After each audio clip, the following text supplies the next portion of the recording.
नमस्कार, न्यूज की पाठशाला में आप सभी का स्वागत है। मैं हूं सुशांत सेला। ये वो पाठशाला जहां सबकी क्लास लगती है। खबर का हर चैप्टर विस्तार से खुलता है और इतने विस्तार से कि वो जानकारी आपको कहीं और नहीं मिलेगी, ये गारंटी देता हूं। और फिर आपको घुमाना फिराना बड़ा लोगों के लिए मुश्किल हो जाता है। इसलिए आज की पाठशाला शुरू करते हैं और सबसे पहले आपको बताऊं आज पाठशाला में क्या है। आज ओवैसी के छोटे भाई ओवैसी को एक्सपोज करेंगे। मैं कुछ नहीं करूंगा। आज ओवैसी के छोटे भाई उनको एक्सपोज करेंगे कि क्या वो करते हैं और कैसी पॉलिटिक्स करते हैं। वक्फ सर्वे पर ओवैसी के भाई ओवैसी की क्लास लगाएंगे। मैं नहीं लगाऊंगा। ओवैसी की भाई उनके क्लास लगाएंगे। यकीन ना हो तो रुके रहिए और देखिएगा। देख रहा है विनोद, ओवैसी कैसे मुसलमानों को धोखा दे रहे हैं। आज देश भर का विनोद देखेगा। हिजाब पर सुप्रीम कोर्ट के जज ने बहुत बड़ी बात कह दी है, वो बात आपको बताऊंगा।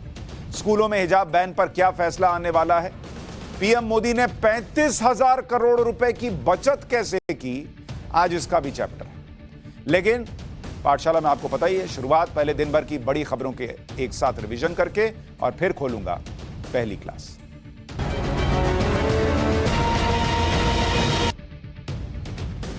पंजाब के राज्यपाल बनवारी लाल पुरोहित ने पंजाब सरकार की तरफ से बुलाए गए विधानसभा के विशेष सत्र को रद्द कर दिया। पंजाब सरकार ने कल विश्वास मत हासिल करने के लिए कहा था कि विधानसभा का विशेष सत्र बुलाया उन्होंने, लेकिन राज्यपाल ने कानूनी सलाह लेने के बाद यह फैसला किया कि इसको रद्द कीजिए, जिसके मुताबिक सिर्फ विश्वास मत लेने के लिए विशेष सत्र बुलाने का कोई प्रावधान नहीं है। विशेष सत्र रद्द होने पर आम आदमी पार्टी ने कहा कि बीजेपी के इशारे पर पंजाब में लोकतंत्र की हत्या की गई। आम आदमी पार्टी के विधायक अमानतुल्लाह खान को 5 दिन के एसीबी रिमांड पर भेज दिया गया है।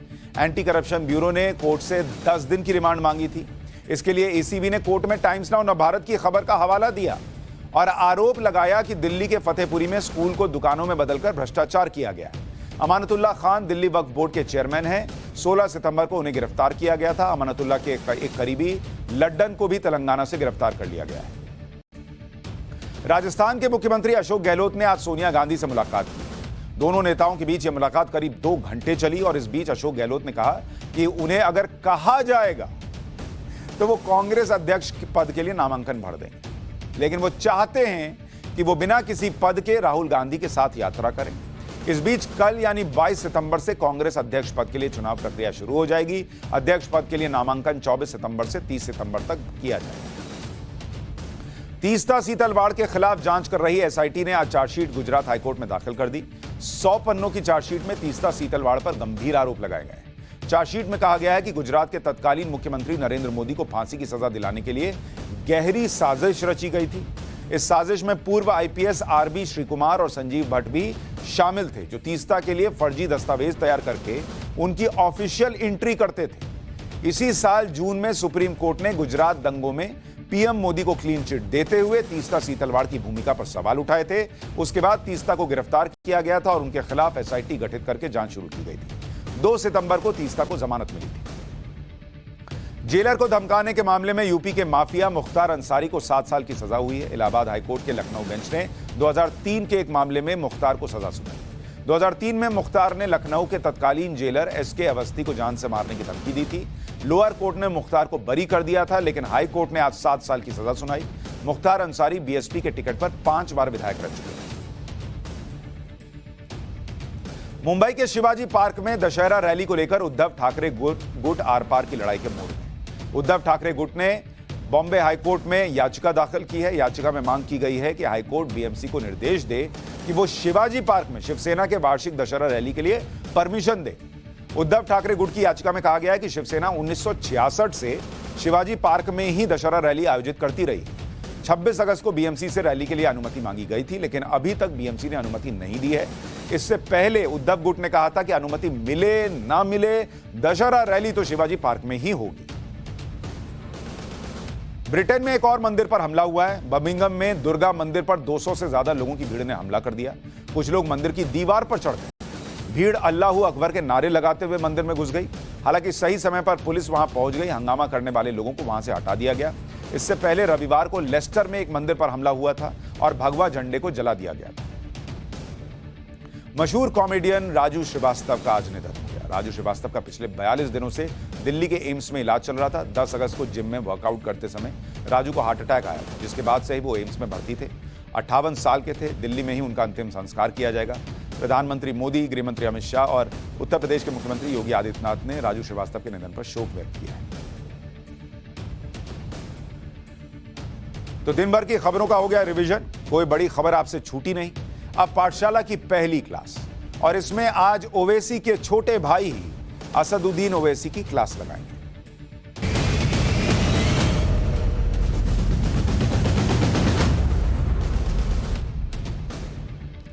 उत्तर प्रदेश में पहले मदरसों का सर्वे हो रहा था, याद है आपको। अब यह कह दिया गया है कि वक्फ की जमीनों का भी सर्वे होगा, क्योंकि वक्फ के नाम पर जमीन के कब्जे की मनमानी और वक्फ की जमीन पर भी अतिक्रमण के मामले, गौर से सुनिए, वक्फ के नाम पर जो जमीनें हड़पी जा रही हैं और जो वक्फ की जमीन है उस पर भी अतिक्रमण हुआ, यह हमने आपको पहले भी बताया था। और इसमें कैसे इंटरनल सांठगांठ भी कई बार होती है, इसका आरोप भी लगता है। यह बहुत गहरा मामला है। ये चीजें सामने आ रही हैं। पाठशाला में हम सबसे पहले से लेकर अभी तक लगातार इसके बारे में बता रहे हैं। यूपी सरकार ने इन्हीं मामलों को देखा और वक्फ प्रॉपर्टीज का भी सर्वे कराने का फैसला किया। लेकिन हमेशा की तरह कौन कूदा होगा इस मामले में? असदुद्दीन ओवैसी। तब से कूद गए, और जैसे वो मदरसों के सर्वे का विरोध कर रहे थे, वैसे ही अब वक्फ के सर्वे का भी विरोध कर रहे हैं।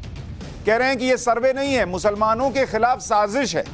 सर्वे कराना है तो सबका सर्वे कराओ। ये लोग यूनिफॉर्म सिविल कोड लाने के लिए नहीं कहते कि सबके लिए यूसीसी ले आओ, सब एक तरह से चल रहे हैं, हम अलग क्यों चले। लेकिन सर्वे कराने की बारी आएगी तो पहले सबका कराओ, तब इधर आओ। इस सर्वे को भी उन्होंने एनआरसी से जोड़ दिया। उन्होंने मदरसे के सर्वे को छोटा एनआरसी बताया था, अब वक्फ की संपत्तियों के सर्वे को भी इन्होंने एनआरसी से जोड़ दिया, जिस एनआरसी का अभी कोई अस्तित्व भी नहीं है। एक बार पहले असदुद्दीन ओवैसी को सुनिए, फिर उनके छोटे भाई अकबरुद्दीन ओवैसी आज बोलेंगे और खुद अपने भाई को एक्सपोज करेंगे। लेकिन पहले बड़े ओवैसी को सुनिए। सिर्फ वक्फ प्रॉपर्टीज को क्यों मालूम कर रहे हैं आप? हिंदू एंडोमेंट बोर्ड के प्रॉपर्टी से उसका भी तो इंक्वायरी करिए ना, सर्वे करिए कि उसमें क्या हाल हो रहा है। ये सिर्फ और सिर्फ एक तो वक्फ प्रॉपर्टीज को यूपी सरकार टारगेट कर रही है, और दूसरा ये कि आप वक्फ प्रॉपर्टीज को छीनना चाह रहे। मगर इस तरह का एक टारगेटेड सर्वे करना ये बिल्कुल सरासर गलत है। तो ये सिस्टमैटिक टारगेटिंग हो रहा है मुसलमानों का। नहीं, सुनिए, ये सिस्टमैटिक टारगेटिंग हो रहा है मुसलमानों का, और यूपी सरकार ये काम कर रही है। ओवैसी जानते हैं कि सर्वे का असली मकसद क्या है, उनको सब पता है बॉस। अगर नहीं पता है तो फिर बोल क्यों रहे हैं? लेकिन अगर बोल रहे हैं तो इसका मतलब उनको सब पता है। लेकिन फिर भी वो सर्वे का मकसद कुछ और बता रहे हैं। और वो आपको क्या बता रहे हैं, जरा सा मैं आपको बता दूं, फिर आता हूं उनके छोटे भाई पर। उन्होंने 2-3 बातें बड़ी क्लियर कही कि ये जो सर्वे है, वक्फ का सर्वे हो रहा है, उनकी प्रॉपर्टी का, और इसका जो मकसद बताया उन्होंने, पहला बताया कि टारगेट किया जा रहा है। हर चीज में टारगेट तो लाते ही हैं, लेकिन वो कह रहे हैं वक्फ की संपत्ति का सर्वे टारगेट करने के लिए हो रहा है। दूसरा जो है वो कह रहे हैं एनआरसी से इसको जोड़ दिया, और तीसरा उन्होंने ये भी कहा कि सबका कराइए ये, और चौथा उन्होंने कहा ये कब्जा करने के लिए। अब आप कहेंगे ये बातें मैं आपको लिख के क्यों बता रहा हूं? ये याद रखिएगा, अभी अकबरुद्दीन ओवैसी को सुनाऊंगा तो ये पॉइंट्स आपके काम आएंगे। उनके हिसाब से वक्फ की संपत्ति की जानकारी जुटाना, वक्फ की संपत्ति का सर्वे करना, वक्फ की संपत्ति पर कब्जा तो नहीं है ये पता लगा लेना, ये टारगेट करना होता है, और वक्फ की संपत्ति को कब्जा कर लेना होता है। ये वो कह रहे हैं। अब ये क्यों कह रहे हैं कि उनकी मुस्लिम पॉलिटिक्स चलनी चाहिए? लेकिन पहले आप ये जान लीजिए कि यूपी में वक्फ के सर्वे में हासिल क्या होने वाला है, फिर अकबरुद्दीन पर आता हूं। वक्फ की संपत्तियों के सर्वे के जरिए यह तय किया जाएगा कि कौन सी संपत्ति वक्फ की है, कौन सी नहीं। सर्वे के जरिए 3 चीजों को ठीक किया जाएगा। पहला, जो सार्वजनिक संपत्ति वक्फ के तौर पर दर्ज की गई है उसका सर्वे होगा। राजस्व रिकॉर्ड ठीक किया जाएगा। अगर राजस्व रिकॉर्ड ठीक हो गया तो वक्फ की संपत्ति कोई हड़प नहीं पाएगा, और वक्फ भी किसी की संपत्ति हड़प नहीं पाएगा। अच्छा मकसद है, लेकिन ओवैसी इसको कहां ले गए आप समझे। दूसरा, किसी की संपत्ति अगर गलत तरीके से वक्फ संपत्ति घोषित कर दी गई है तो उसको देखा जाएगा। तीसरा, वक्फ की संपत्ति पर भी किसी ने गलत तरीके से कब्जा किया है, उसको भी सर्वे में शामिल किया जाएगा और वक्फ को वो संपत्ति दिलाई जाएगी। लेकिन ओवैसी विरोध कर रहे हैं, असदुद्दीन ओवैसी। यूपी में वक्फ सर्वे के मकसद के बारे में मैंने जो बताया वो बात ओवैसी को पता होगी, लेकिन इसमें ओवैसी का सियासी फायदा नहीं है। कह देंगे कि भाई ये तो मुसलमानों के अच्छे के लिए हो रहा है, ये बात उनको पसंद कैसे आ सकती है। विरोध करके मुसलमानों को भड़काने में उन्हें सियासी फायदा दिख रहा है तो वो इसका विरोध कर रहे हैं। लेकिन आज मैं ओवैसी को उनके भाई का एक बयान दिखाता हूं। यूपी में वक्फ सर्वे का विरोध करने वाले कैसे तेलंगाना में, जहां असदुद्दीन ओवैसी और अकबरुद्दीन ओवैसी दोनों भाई रहते हैं तेलंगाना में, हैदराबाद में, वहां वक्फ की संपत्तियों पर अतिक्रमण और वक्फ बोर्ड में धांधलियों की सीबीआई जांच की मांग करते हैं। सीबीआई जांच, यहां तो सर्वे हो रहा है, वहां कहते हैं सीबीआई जांच करो। यानी यूपी में तो सिर्फ सर्वे करने की बात है, तेलंगाना में ओवैसी के छोटे भाई विधानसभा में खड़े होकर कहते हैं कि सीबीआई और सीआईडी की जांच होनी चाहिए। वो तेलंगाना विधानसभा में एआईएमआईएम के नेता हैं और मार्च 2020 को उन्होंने विधानसभा में कहा था कि तेलंगाना में वक्फ की 70% से ज्यादा जमीन पर 20 साल में कब्जा हो गया। वक्फ बोर्ड के पास 77,538 एकड़ जमीन है, इसमें जमीन माफियाओं ने 57,000 एकड़ जमीन कब्जा ली है। तेलंगाना स्टेट वक्फ बोर्ड में गड़बड़ियों की हाईकोर्ट के रिटायर्ड जज या सीबीआई या सीआईडी से जांच होनी चाहिए। यहां भाई कह रहा है सर्वे मत कराओ यूपी में, वहां छोटा भाई विधानसभा में खड़ा होकर कह रहा है सीबीआई से जांच करो, सीआईडी से कराओ कि ऐसी जमीन कैसे हड़प ली गई भाई, और वक्फ के अंदर क्या हो रहा है। उन्होंने कहा मेढक जिले में 99% वक्फ प्रॉपर्टी कब्जा ली गई है, हैदराबाद में 82% वक्फ जमीन पर अतिक्रमण है। ओवैसी के छोटे भाई ने विधानसभा के अंदर जो कहा था, एक बार सुनिए कि कैसे वो बयान उनके अपने बड़े भाई को एक्सपोज करता है।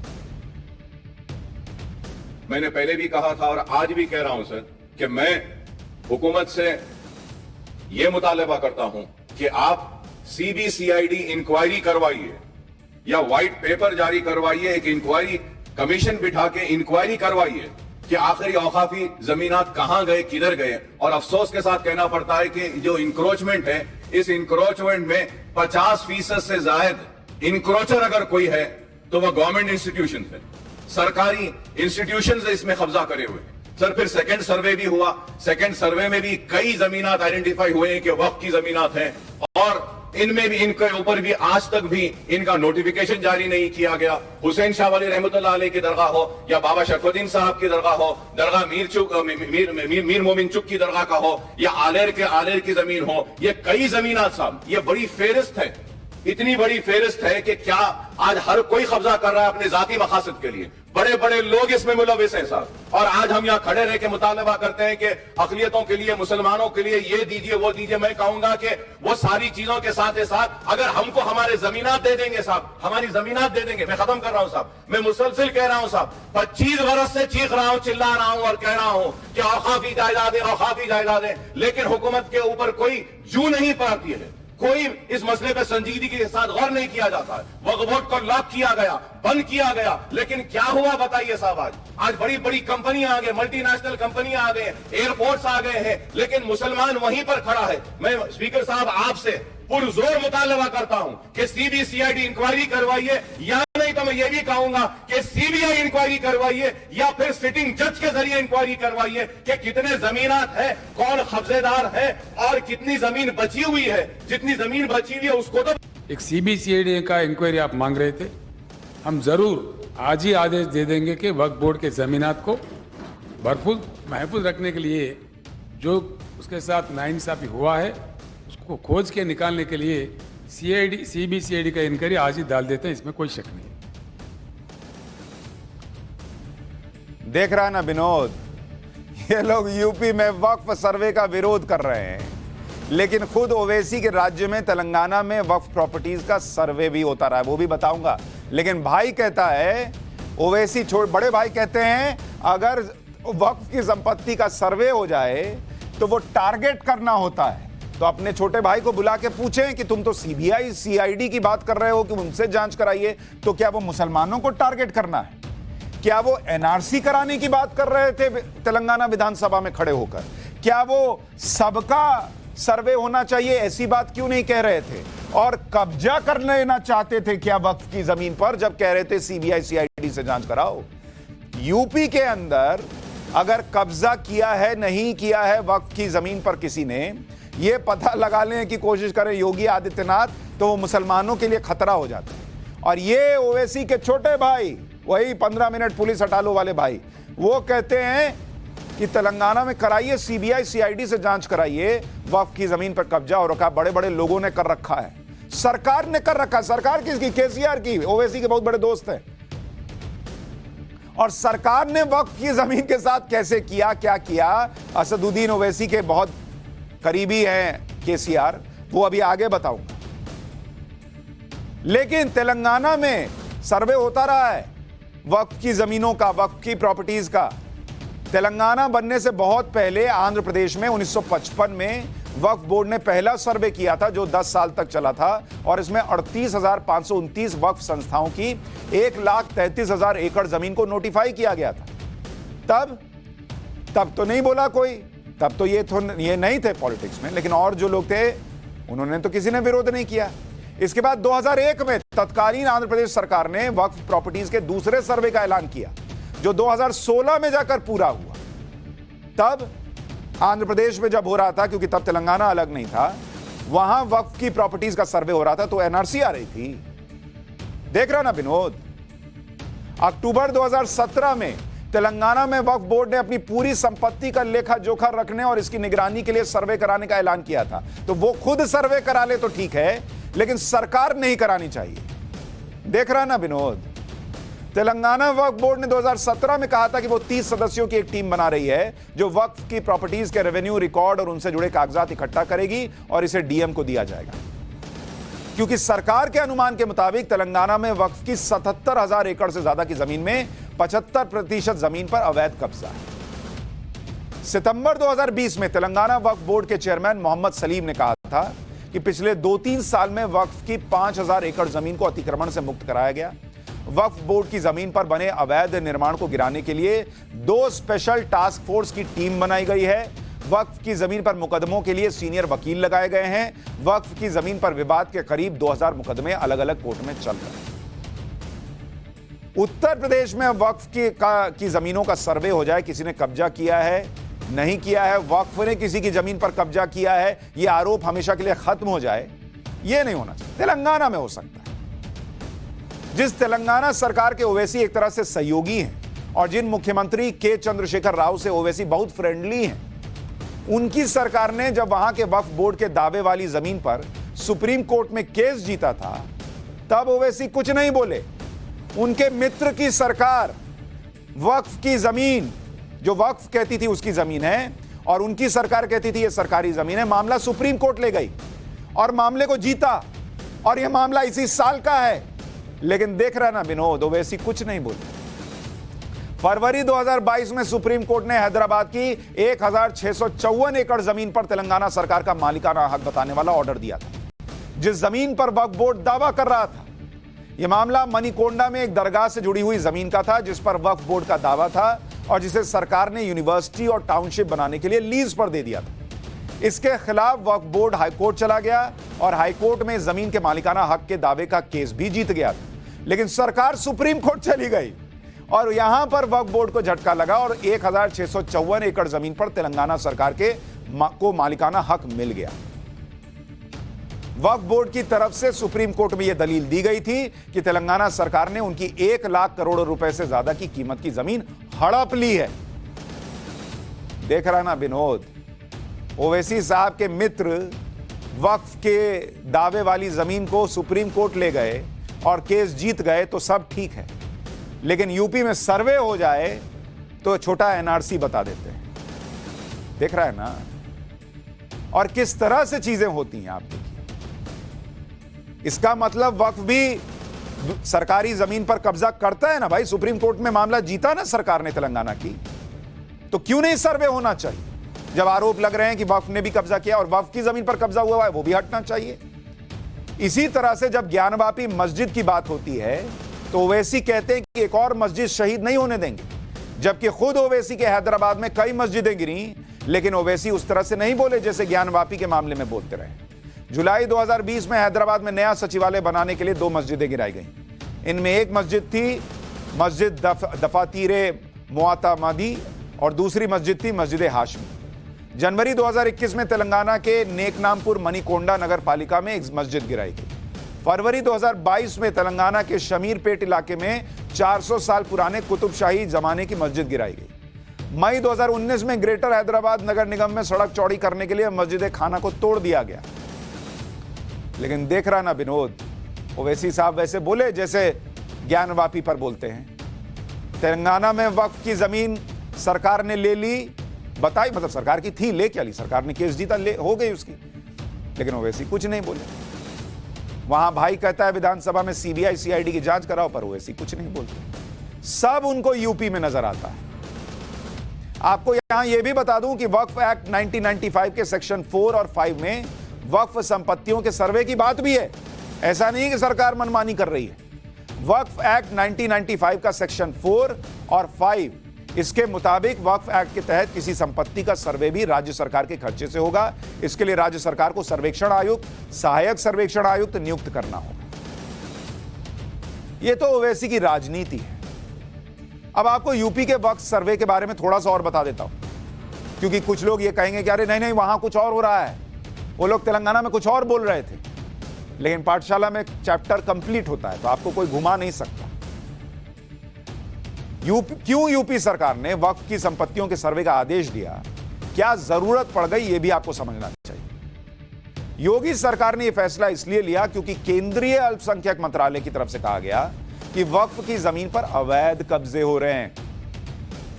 कान खोलकर सुनिए, केंद्रीय मंत्रालय ने कहा, अल्पसंख्यक मंत्रालय ने, कि वक्फ की जमीन पर अवैध कब्जे भी हो रहे हैं। सर्वे इसलिए भी कराया जा रहा है ताकि वक्फ की संपत्तियों की मैपिंग हो सके। मैपिंग होगी तभी ना होगा बॉस कि ये किसकी जमीनें नहीं है, हमेशा के लिए मामला खत्म होगा। योगी सरकार ने यह भी पाया कि 7 अप्रैल 1989 के आदेश का दुरुपयोग हो रहा है। इस आदेश के मुताबिक बंजर, भीटा मतलब टीलेदार जमीन भी वक्फ के नाम पर दर्ज कर दी गई थी। योगी सरकार ने 1989 के आदेश के दुरुपयोग को संज्ञान में लिया और 7 अप्रैल 1989 के बाद से जो भी संपत्तियां वक्फ के तौर पर दर्ज की गई हैं, उनके सर्वे का आदेश दिया है। ऐसा नहीं है कि योगी सरकार ने वक्फ संपत्तियों के सर्वे का आदेश अचानक दिया। इसी साल 21 फरवरी 2022 को केंद्रीय अल्पसंख्यक मंत्रालय ने एक आदेश जारी किया। इस आदेश में अल्पसंख्यक मंत्रालय ने कहा कि उनके संज्ञान में 3 बातें आई। पहली ये कि वक्फ बोर्ड के मुतवल्ली, लैंड माफिया और राजस्व विभाग के अधिकारियों की मिलीभगत से अवैध तरीके से वक्फ की संपत्तियों को बेचा जा रहा है। वक्फ की संपत्तियों को बेचा जा रहा है अवैध तरीके से, अंदर की मिलीभगत है, यह अल्पसंख्यक मंत्रालय को नजर आया। तो यह मुसलमानों के खिलाफ तो नहीं है। दूसरी यह कि ज्यादातर वक्फ संपत्तियां राजस्व रिकॉर्ड में वक्फ के तौर पर दर्ज नहीं है। तो यह मुसलमान के हक की बात है ना भाई कि वक्फ की जमीन वक्फ के तौर पर दर्ज होगी। तीसरी यह कि राजस्व विभाग के अधिकारियों के साथ मिलकर मुतवल्ली वक्फ संपत्तियों को अपने नाम रजिस्टर कर रहा है और वो वक्फ का मालिक हो जाता है। ये सारी गड़बड़ियां चल रही हैं और इन गड़बड़ियों को जब रोकने की बात होती है, पाठशाला में मुद्दा उठाते हैं, यूपी सरकार जागती है तो ओवैसी आ जाती है। अल्पसंख्यक मंत्रालय ने सभी राज्यों से कहा कि इस मामले को देखें और राज्य के वक्फ बोर्ड, राजस्व विभाग और बाकी विभाग मिलकर यह देखें कि सभी वक्फ संपत्तियां वक्फ के तौर पर रिकॉर्ड में दर्ज हो। लेकिन यह बात ओवैसी आपको बता देंगे तो नरेंद्र मोदी मुसलमानों के खिलाफ है, योगी मुसलमानों के खिलाफ है, ये कैसे साबित कर पाएंगे? केंद्रीय अल्पसंख्यक मंत्रालय ने इससे पहले 21 दिसंबर 2021 को भी एक पत्र लिखा था। इस पत्र में लिखा है कि मंत्रालय की एक स्कीम है कौमी वक्फ बोर्ड तरक्कती स्कीम QWBTS। इस स्कीम के तहत वक्फ संपत्तियों की ज्योग्राफिक इंफॉर्मेशन सिस्टम और ग्लोबल पोजीशनिंग सिस्टम GPS जिसको कहते हैं, इसके तहत मैपिंग होगी। यह मैपिंग इसलिए हो रही है ताकि वक्फ संपत्तियों पर अतिक्रमण को रोका जाए। जब वक्फ संपत्तियों की मैपिंग की गई तो उस दौरान वक्फ संपत्तियों को चिन्हित करने में दिक्कत आई और यह बात खुद वीडियो कॉन्फ्रेंसिंग के जरिए राज्य सरकारों, वक्फ बोर्ड और अलग अलग एजेंसीज ने कही कि उन्हें दिक्कत आ रही है। दिक्कत इसलिए आई क्योंकि कई वक्फ संपत्तियों को वक्फ के तौर पर रिकॉर्ड में दर्ज ही नहीं किया गया था। इस पर मंत्रालय ने कहा कि जिला अल्पसंख्यक कल्याण अधिकारी और राजस्व अधिकारी मिलकर इसे ठीक करें। अब जब सर्वे होगा तो वो भी ठीक होगा, लेकिन मुसलमानों को तो भड़काना है, ये छोटा एनआरसी है, वो बड़ा एनआरसी है, ये ऐसा है, ये वैसा है। यूपी में वक्फ संपत्तियों का सर्वे कैसे होगा, यह भी आपको बता देता हूं। वक्फ संपत्तियों के सर्वे का आदेश सभी मंडल कमिश्नर कलेक्टर्स को भेजा गया है। सर्वे के लिए अफसरों की एक टीम बनाई जाएगी, जिसमें राजस्व विभाग के अधिकारी भी रहेंगे। अल्पसंख्यक विभाग के अफसर वक्फ संपत्तियों का दौरा करेंगे, संपत्ति के दस्तावेज चेक करेंगे। सर्वे के दौरान जो जानकारी जुटाई जाएगी उसे 1 महीने के अंदर उसकी रिपोर्ट यूपी सरकार को भेज दी जाएगी। 2018 में तब के केंद्रीय अल्पसंख्यक मामलों के मंत्री मुख्तार अब्बास नकवी ने लोकसभा में एक लिखित जवाब में बताया था कि देश में करीब 5,12,556 रजिस्टर्ड और नॉन रजिस्टर्ड वक्फ प्रॉपर्टीज हैं, जिसमें 16,844 प्रॉपर्टीज पर अतिक्रमण है। 20 राज्य और 2 केंद्र शासित प्रदेश में वक्फ की जमीनों पर अतिक्रमण के मामले मिले हैं, जिनमें यूपी, दिल्ली, पंजाब, बंगाल, राजस्थान जैसे राज्य हैं। अतिक्रमण करने वालों पर क्या कार्रवाई हुई, इसका भी जवाब उस वक्त दिया गया। वक्फ की निगरानी सामान्य तौर पर स्टेट वक्फ बोर्ड रखता है, और यह स्टेट वक्फ बोर्ड की जिम्मेदारी है कि वो वक्फ की प्रॉपर्टी को सही तरीके से मेंटेन करे, उनका रिकॉर्ड रखे, उन्हें कंट्रोल करे। सेंट्रल वक्फ बोर्ड इस मामले में मुकदमों के निपटारे के लिए संबंधित राज्य के वक्फ बोर्ड की मदद कर सकता है। भारत सरकार के मिनिस्ट्री ऑफ माइनॉरिटी अफेयर्स ने वक्फ प्रॉपर्टीज के अप टू डेट स्टेटस के लिए एक सॉफ्टवेयर सिस्टम भी डेवलप किया है, जिसे वक्फ assets management system of India यानी वामसी कहते हैं। और इस नाम से इसकी एक वेबसाइट है, आप जाकर चेक कर सकते हैं, जिसमें आप अपने इलाके के आसपास की वक्फ की प्रॉपर्टीज को चेक कर सकते हैं। वामसी के आंकड़े के मुताबिक यूपी के अंदर जो सुन्नी वक्फ बोर्ड है, यूपी में सुन्नी वक्फ बोर्ड SWB, इसके पास 2,16,450 प्रॉपर्टी है। इतनी प्रॉपर्टी सुन्नी वक्फ बोर्ड के पास है अकेले यूपी में। और जो शिया वक्फ बोर्ड है, शिया वक्फ बोर्ड, इसके पास है 15,386 प्रॉपर्टी।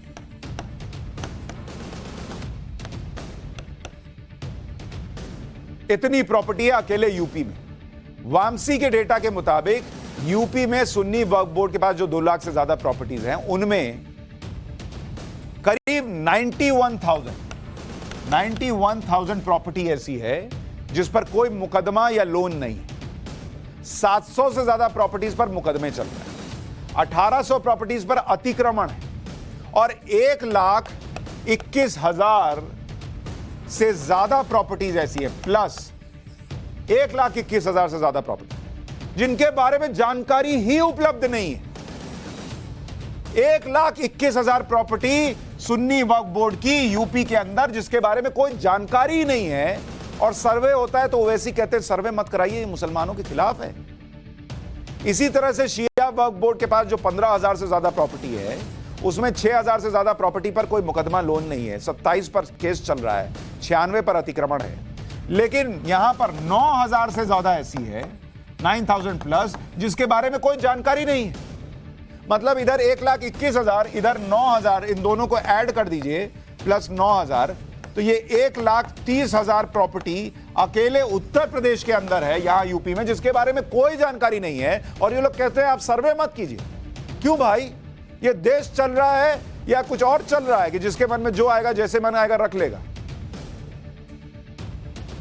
और ये आपको देखना चाहिए, समझना चाहिए कि असदुद्दीन ओवैसी जैसे नेता कैसे आपको भड़काते हैं, इस देश के मुसलमानों को भड़काते हैं। वक्फ की संपत्ति पर से कब्जा हटेगा तो वक्फ का फायदा, मुसलमानों का फायदा। वक्फ ने अगर कहीं कब्जा किया है और वो कब्जा हटेगा तो तब भी वक्फ का फायदा, मुसलमानों का फायदा कि आपके ऊपर ये आरोप लगना बंद होगा। और तीसरा, जो वक्फ के नाम पर वक्फ बोर्ड के अंदर घपला चल रहा है, मिलीभगत चल रही है, वक्फ की प्रॉपर्टी पर कब्जे ऐसे ही नहीं हो जाते, कई बार आरोप लगता है मिलीभगत से, ये खत्म होगा। और जो असली फायदा मुसलमानों तक पहुंचना चाहिए वो पहुंचेगा, लेकिन वो रोकने की कोशिश करते हैं ये नेता जब आपको भड़काते हैं। यूपी में कुछ कहते हैं, तेलंगाना में कुछ कहते हैं, इसको समझिए। पाठशाला में अब हिजाब पर सुप्रीम कोर्ट की सुनवाई का चैप्टर 2 खोलने जा रहा हूं, जिसमें आपको बताएंगे कि आज सुप्रीम कोर्ट के जज ने हिजाब पर क्या बड़ी बात कह दी।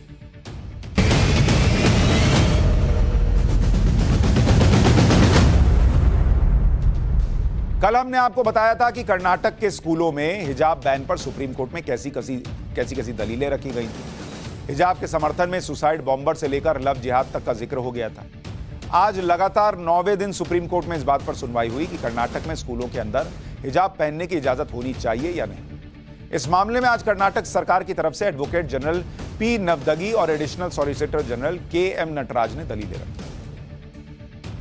कर्नाटक सरकार की तरफ से सुप्रीम कोर्ट में एडवोकेट जनरल नवदगी ने कहा कि कर्नाटक हाईकोर्ट में अनुच्छेद 25 के दायरे में हिजाब के मामले को सुना, यानी अगर कोई धार्मिक परंपरा अनिवार्य है तो भारतीय नागरिक इसे हर जगह फॉलो कर सकते हैं।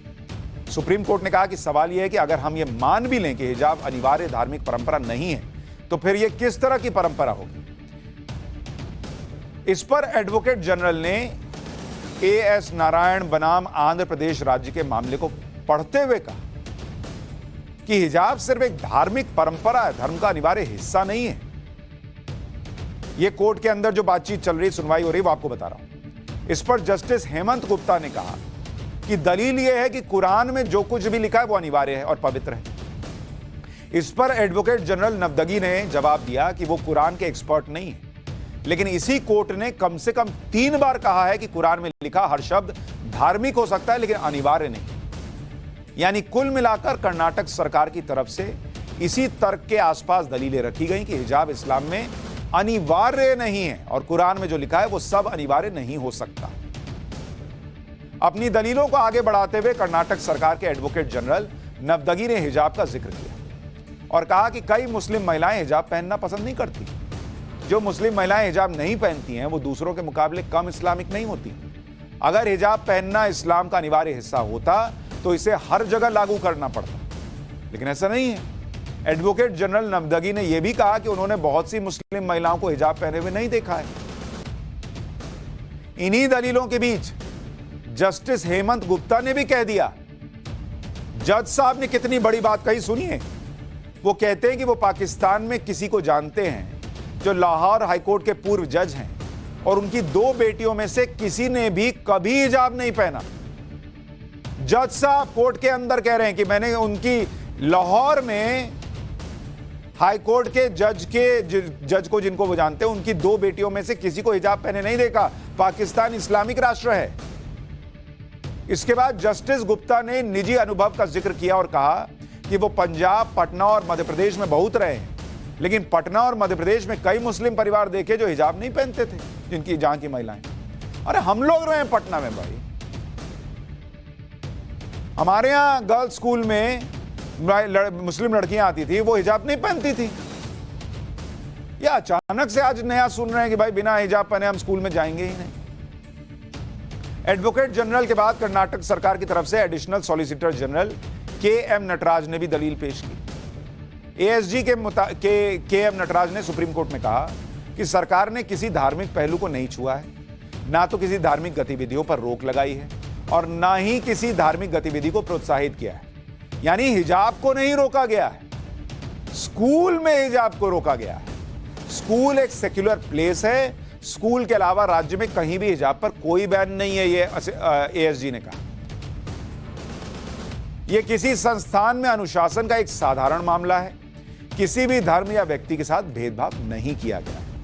उन्होंने कोर्ट में यह भी दलील दी कि स्कूल एक सिक्योर प्लेस है और स्कूल में जो किया जा रहा है उसका मकसद सिर्फ स्कूल को सुरक्षित रखना है। जब आप किसी संस्थान में आते हैं तो सभी को एक ड्रेस में आना पड़ता है। धर्म के आधार पर बंटवारे की इजाजत नहीं है। इस तरह इजाजत दी जाने लगेगी तो स्कूल कॉलेजेस में अराजकता होगी। एक व्यक्ति हिजाब पहनने को कहेगा, दूसरा गमछा पहनने को कहेगा। सेक्युलर संस्थान किसी भी तरह के धार्मिक प्रतीकों को मान्यता देने के लिए नहीं है। और यही बात हम भी कह रहे हैं कि ना हिंदू जो है वो भगवा पहनकर आए, ना मुसलमान लड़की जो है वो हिजाब में आए, सब स्कूल जो ड्रेस कोड है उसको फॉलो करें। अब कोई कहे कलावा पहनते टीका, अरे भैया कलावा और ये ड्रेस कोड नहीं है, ड्रेस की बात हो।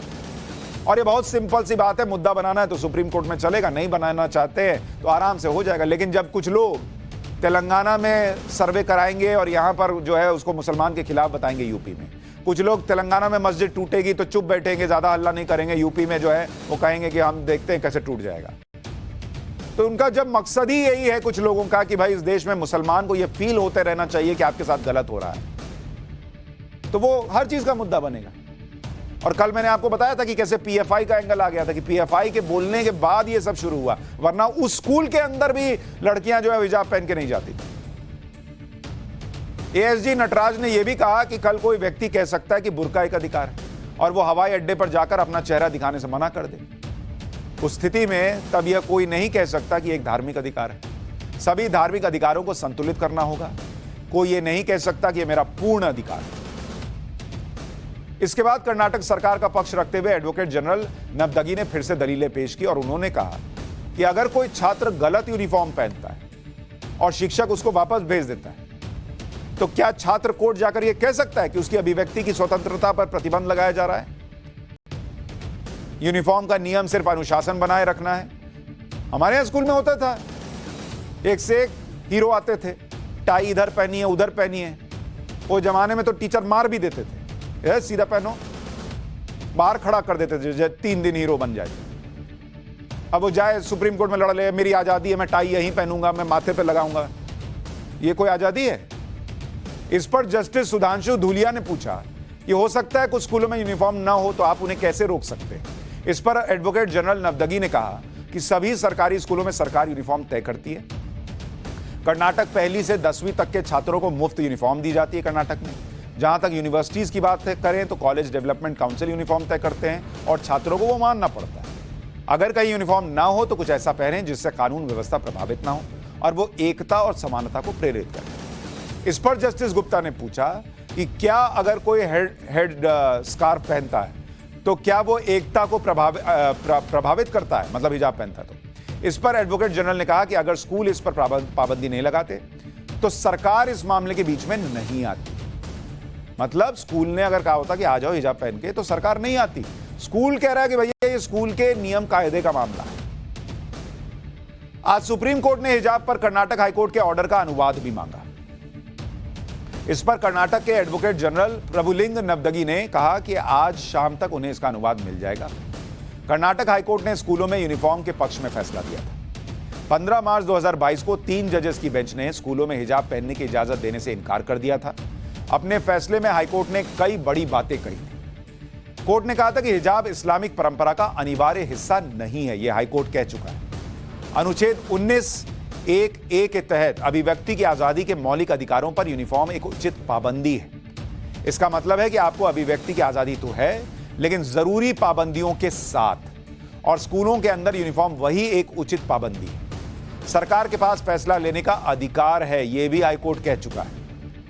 इसके अलावा कर्नाटक हाईकोर्ट ने यह भी कहा था कि हिजाब का इतिहास जटिल विषय रहा है जो समय के साथ साथ धार्मिक और सांस्कृतिक मान्यताओं से प्रभावित होता रहा है। इसमें कोई संदेह नहीं कि कुछ महिलाएं समाज के दबाव में बुर्का पहनती हैं, जबकि कुछ कई कारणों से अपनी पसंद से ऐसा करती हैं। बुर्का वास्तविकता में दिखने वाली आसान चीज है। जो महिलाएं हिजाब पहनती हैं या जो नहीं पहनती हैं या इसके पीछे जो गलतफहमियां हैं या पहनने के पीछे जो तर्क दिए जा रहे हैं वो हिजाब को मान्यताओं और प्रथाओं के रूप में देखते हैं। इसलिए इसकी सादगी एक धोखा है। बुर्के के पीछे ही इसकी जटिलताएं छुपी हुई हैं। हाईकोर्ट में ये केस हार चुके, अब सुप्रीम कोर्ट गए हैं। सुप्रीम कोर्ट में जो बातें कही जा रही हैं मुझे लगा आपको बताना चाहिए, देश को पता चलना चाहिए, क्योंकि अचानक से फैसला आएगा फिर कुछ लोग कहेंगे ये मुसलमानों के खिलाफ हो गया।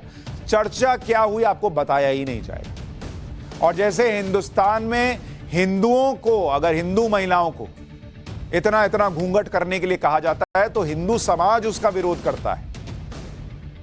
यह नहीं कहता कि हमारी लड़की इतना इतना घूंघट करके स्कूल में पढ़ने जाएगी। वैसे ही अगर मुस्लिम लड़कियां घर में हिजाब पहनती हैं, बाहर मार्केट में हिजाब पहनती हैं, किसी को आपत्ति नहीं, आप पहने, लेकिन स्कूल में हिजाब पहनकर जाएं, इसको लेकर अगर विरोध करेंगे, विरोध हो रहा है, तो क्या उसको मामले को कोर्ट ले जाया जाना चाहिए, यह भी सोचिए। पाठशाला में अब डिप्लोमेसी की क्लास, जिसमें आपको बताएंगे प्रधानमंत्री नरेंद्र मोदी ने देश के 35,000 करोड़ रुपए कैसे बचाए।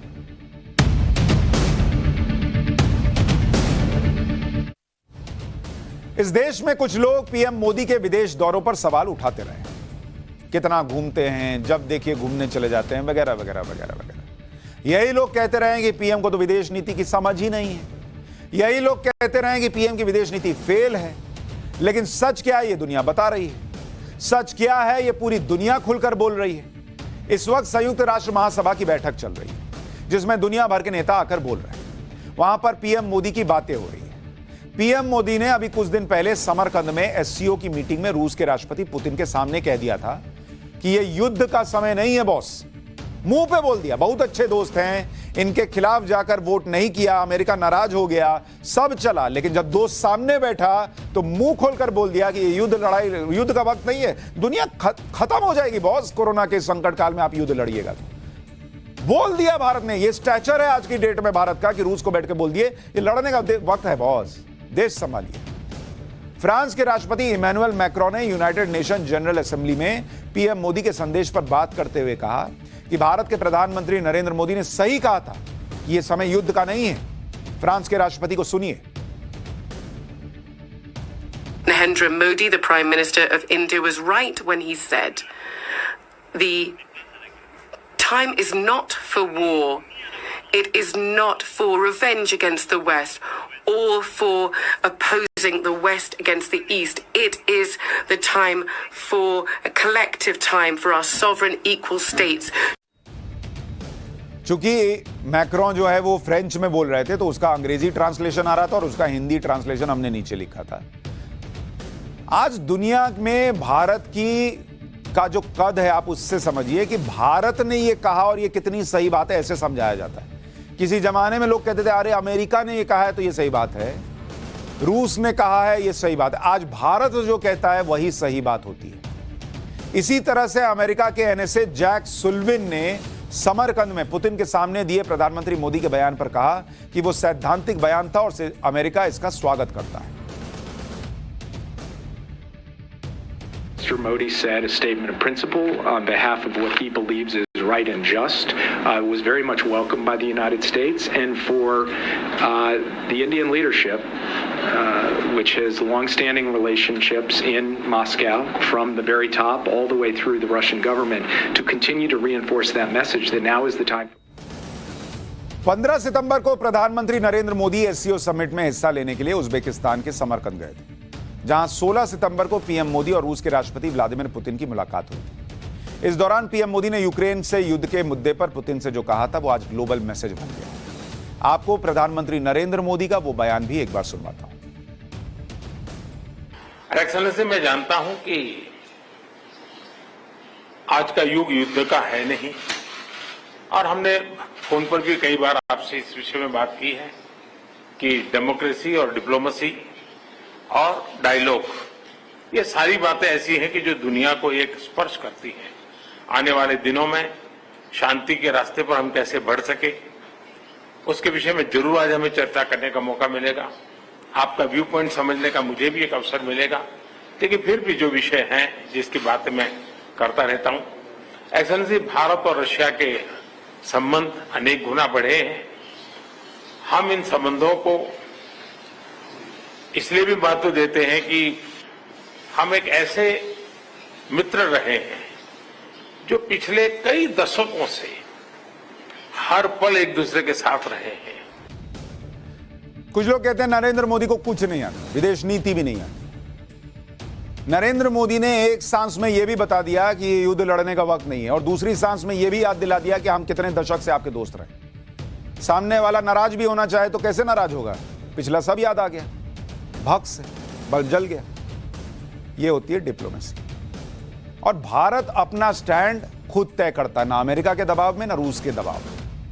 भारत दोस्ती निभाना जानता है तो दोस्त को सही समझ देना और रास्ता दिखाना भी अपना धर्म समझता है। इसी वजह से पीएम मोदी ने पुतिन के सामने यह बात कही थी कि यह युद्ध का समय नहीं। भारत यह बात खुलकर कह सकता है, किसी और में यह हिम्मत नहीं है, क्योंकि रूस के साथ भारत ने संकट के वक्त दोस्ती निभाई। रूस के यूक्रेन पर युद्ध के बाद कई देशों ने रूस पर प्रतिबंध लगाए, अमेरिका ने लगातार भारत पर दबाव बनाया कि वो रूस की निंदा करे। अमेरिका ने रूस से रक्षा सौदे करने पर भारत को अंजाम भुगतने की धमकी दी। भारत और अमेरिका समेत किसी भी देश के दबाव में नहीं आया भारत ने यूक्रेन युद्ध के बाद रूस की निंदा नहीं की। यूएन में रूस के खिलाफ प्रस्ताव पर भारत ने किसी का पक्ष नहीं लिया। भारत ने रूस के साथ S-400 खरीदकर सौदा जारी रखा। आखिरकार अमेरिका को झुकना पड़ा और अमेरिका और यूरोप के विरोध के बाद भी रूस से तेल का निर्यात भी जारी रखा।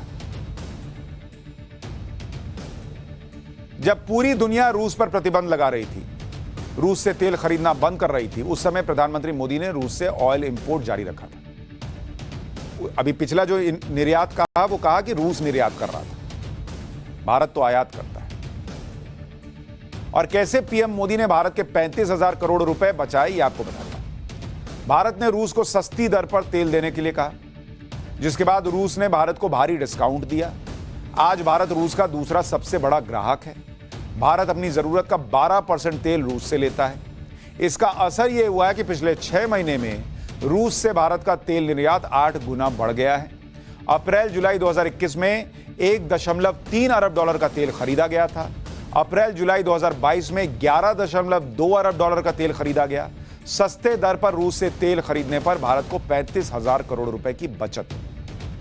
यानी जिस देश से सस्ते दर पर तेल खरीद रहे हैं, कोरोना के बाद जो आर्थिक संकट था उससे उबरने के दौर में 35,000 करोड़ बचा रहे हैं,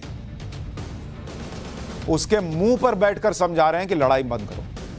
यह है आज का भारत। यानी ये वो डिप्लोमेसी है जिससे देश के पैसे भी बच रहे हैं, देश के आम लोगों का फायदा भी हो रहा है।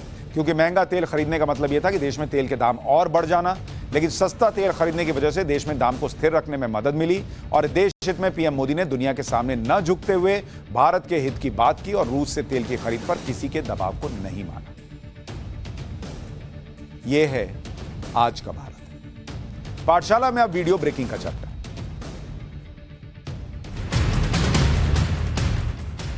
सीसीटीवी में कैद इस तस्वीर को गौर से देखिए। बाइक सवार एक युवक बाइक को पैरों के सहारे पीछे करता है। उसके बगल में एक बड़ा गड्ढा भी है।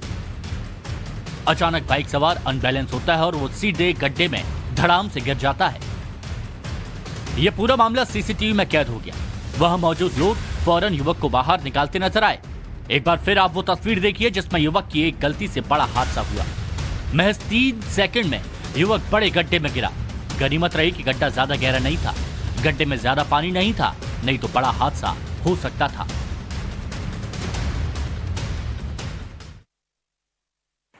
ये तस्वीरें केरल की हैं, जहां परम्बिकुलम बांध के शटर में खराबी आने के बाद शटर अचानक खुल गया और देखते ही देखते सैलाब आ गया।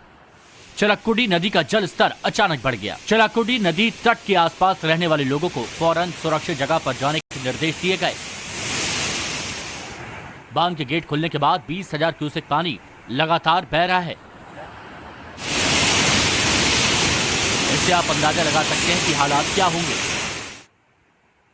गनीमत रही कि बारिश नहीं हो रही थी, नहीं तो हालात और खतरनाक हो सकते थे। निचले इलाकों में रह रहे लोगों को सुरक्षित निकाल लिया गया, तो वहीं प्रशासन ने हाई अलर्ट जारी कर दिया। बता दें कि यह बांध केरल के पलक्कड़ जिले में है, लेकिन इसका संचालन तमिलनाडु से होता है। दोनों राज्यों के अधिकारी तकनीकी खराबी को ठीक करने की कोशिश कर रहे हैं।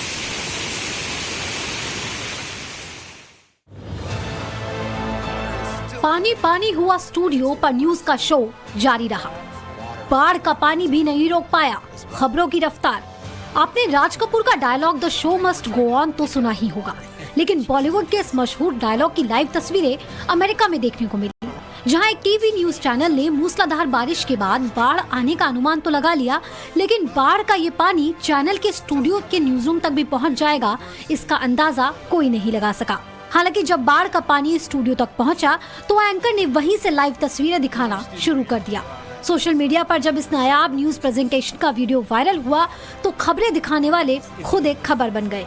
वीडियो में साफ तौर पर देखा जा सकता है कि कैसे एंकर और कैमरामैन बाढ़ के पानी में भी बिना रुके अपना काम करते रहे और दर्शकों तक लाइव तस्वीरें पहुंचाते रहे। टीवी चैनल के स्टूडियो में बाढ़ का पानी इस बात का तस्दीक कर रहा है कि चाहे चैलेंजेस कितने भी क्यों ना हो, लेकिन the show must go on.